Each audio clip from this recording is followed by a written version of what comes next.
ETF index mutual funds నేర్చుకుని stock మార్కెట్లో రాణించాలనుకుంటున్నారా? వెంటనే ఈ నెంబర్కి కాల్ చేయండి. నమస్తే, welcome back to Suman TV. Present మనతో పాటు ఉన్నారు TEDx speaker, legendary award winner in real estate, realtor oxygen founder and CEO doctor Nandi Rameshwar Rao గారు.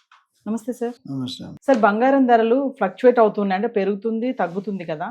సో ఈ మధ్య కాలంలో చాలా మంది ఏంటంటే ఈ కట్టు బంగారం, గోల్డ్ షీట్ జ్యువెలరీకి బాగా ఇంట్రెస్ట్ చూపిస్తున్నారు. ఏదైనా తక్కువ ధరకి వస్తుంది కాబట్టి. సో ఒకసారి దాని వివరాల్లోకి వెళ్తే ఈ గోల్డ్ షీట్ జ్యువెలరీ ఏంటి సార్ అసలు? ఇప్పుడు దీనికి ప్రధానమైన కారణం అంటే కొనుగోలుదారులు ఎక్కువైపోయారు. తర్వాత మన గోల్డ్ తగ్గినప్పుడు కూడా మనం అనుకున్నాం అమ్మేవాళ్ళు ఎక్కువైపోయారు. ప్రాఫిట్ మార్జిన్ బుక్ చేసుకున్నారు. 70,000 80,000 తులం బంగారం కొనుక్కున్నాడు 1,50,000 1,60,000 1,80,000 దాకా వెళ్ళినప్పుడు ఎప్పుడైతే అమ్మడం మొదలుపెడితే కొనేవాళ్ళు పడిపోతారు. కొనేవాళ్ళు ఎక్కువ అమ్మడం వాళ్ళు స్టాక్ ఉండదు.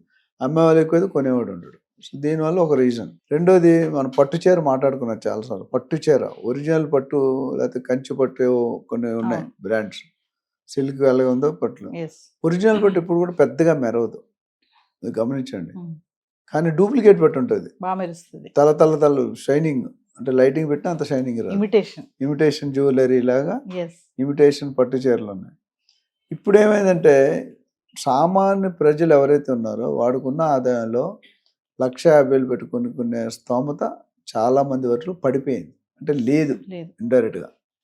ఎందుకంటే అర్నింగ్ కెపాసిటీ, జీడిపి రేట్ కానీ ఇండివిజువల్ ఎర్నింగ్స్ కానీ చూసుకుంటే కొంత స్థాయి తర్వాత వాళ్ళు కొనుక్కోగలరు. 1,00,000 శాలరీ లేకపోతే వాడు పెద్దగా కొనుక్కున్న ఇప్పుడు 20,000 30,000 40,000 శాలరీ తెచ్చుకున్న చాలా ఎక్కువ మంది ఉంటారు, హై పర్సంటేజ్. సో వాళ్ళు కొనుక్కోలేరు. బట్ వాళ్ళకి గోల్డ్ వేసుకునే ఆకాంక్ష ఉంటుంది కదా, కోరిక ఉంటుంది కదా.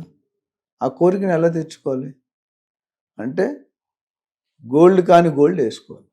గోల్డ్ కాని గోల్డ్ అంటే లోన లటారం పైన పటారం.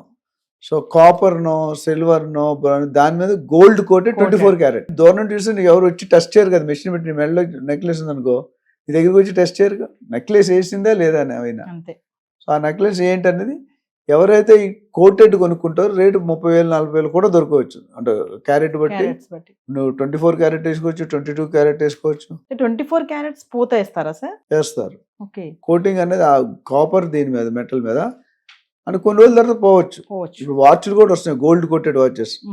30 లక్షలు 40 లక్షలు వాచ్ కూడా 3-4 లక్షలు కూడా గోల్డ్, అంటే మొత్తం గోల్డ్ అనుకుంటాం. ఈ వాచ్ ఉండంటే మొత్తం గోల్డ్ కాదు, ఇది దీన్ని గోల్డ్ కోటెడ్ చేస్తారు. ఈ వాచ్ గోల్డ్ కోటెడ్ కాదు, కానీ కొన్ని గోల్డ్ వేసి కొన్ని రోజులు 5-10 సంవత్సరాలు వాడాక పడిపోతుంది. అంటే పోతుంది అంటున్నారు కదా సార్. అంటే మరి బంగారం పోతే అంటున్నారు, బంగారం పోతుంది అది అంటే నువ్వు వాడే దాని స్వెట్టింగ్ కొన్ని ఉన్నాయి. వాచ్ స్వెట్టింగ్ వల్ల మనకి ఇచ్చింగ్ వస్తుంది, ఆ స్వెట్ తగిలినప్పుడు జంగు పెట్టేస్తుంది. సో ఎక్కువ కాలం ఇప్పుడు ఒరిజినలే డూప్లికేటే. మొత్తం బంగారం ప్యూర్ గోల్డ్ ఉన్నప్పుడు పోదు.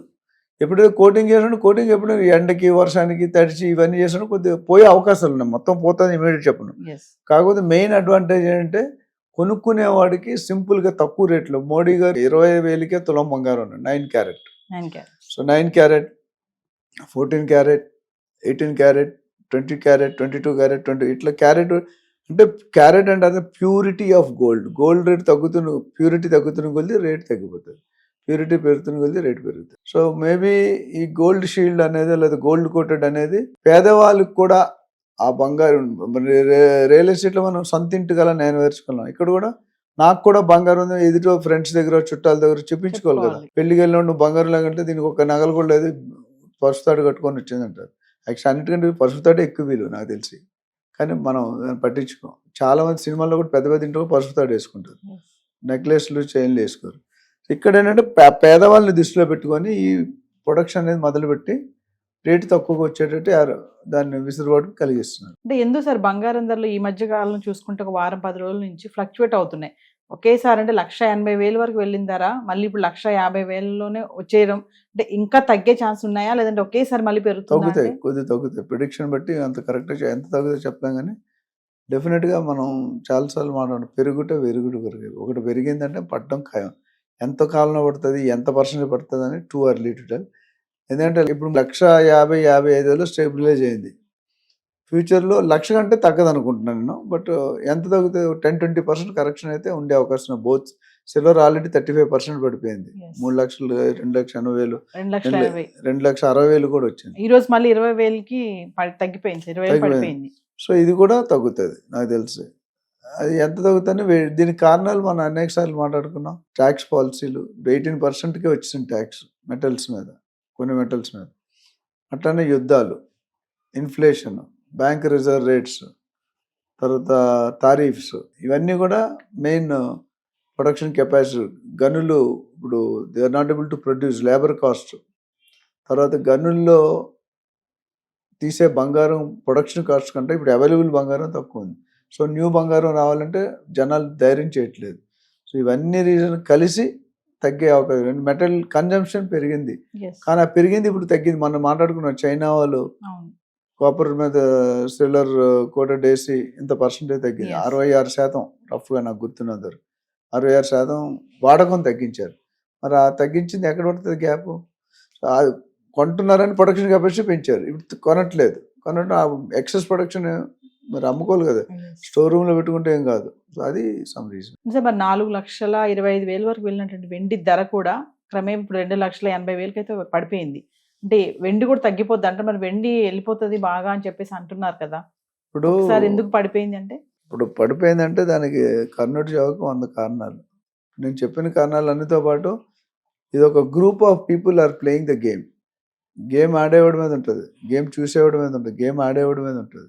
చూసేవాడు ఏం చేయలేడు, గెలిస్తే ఆనందిస్తాడు, ఓడిపోతే బాధపడతాడు. నేను క్రికెట్ మ్యాచ్ అయింది నమీబియాను, అది Namibia and India. So first ఓవర్లో 6 overs 7 overs 100 runs కొట్టారు. తర్వాత 10 overలో 100 runs కొట్టడం కష్టం అయిపోయింది.